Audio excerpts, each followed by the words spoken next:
So ito na nga, after almost 2 months, meron na kaming bago at mas pinalaking CHN headquarter. Alam mo ba na nag-start lang kami mag-office sa sarili naming kwarto?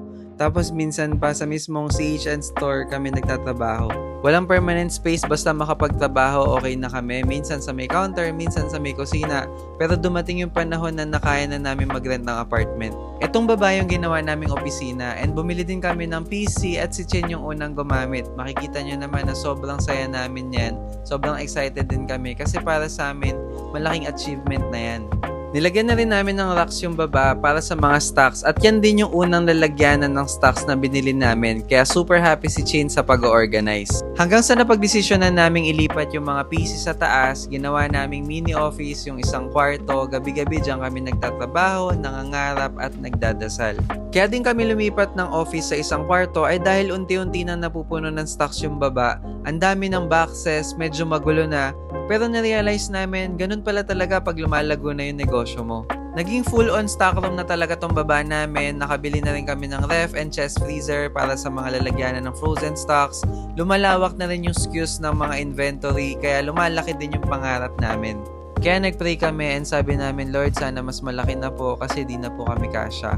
And then one day, nakita ko sa Facebook may bagong building na for rent. Saktong-sakto, parang sinagot talaga yung prayer namin. And kaming dalawa ni Chin, believer talaga kami na pag para sa'yo ang isang bagay, smooth lang yung magiging proseso. Yung hindi mo pinilit. Kaya nung nakausap namin yung landlord, hindi na kami nagdalawang isip. Sabi namin 4 units yung kukunin namin. Pero nung umuwi kami sa apartment, nakita namin ulit yung mga stocks, sobrang dami. Naisip namin na baka hindi magkasya. Kaya sabi namin, 5 units na pala yung kukunin at gagawing office ng CHN Cafe. Iba din yung feeling nung chinek namin yung pesto, yung ramdam na talaga namin na para sa amin siya. Yun nga lang, wala nang vacant sa ground floor, which is mas naging okay pa pala kasi mas maraming space dito sa second floor, mas mura din yung rent at tabi-tabi pa. Kaya ang ginawa namin ay inalis namin yung mga divider sa loob para mas maluwag. 5 yung kinuha naming units dahil plano namin dito na ilipat yung office, warehouse at commissary ng CHN Cafe. Tapos, very accessible pa yung building, ang laki ng parking at malapit sa mga branches namin dito sa Bataan, lalo na yung branch namin sa loob ng SM, kaya sobrang convenient pag magde-deliver. So ito na nga, after almost 2 months, meron na kaming bago at mas pinalaking CHN headquarters.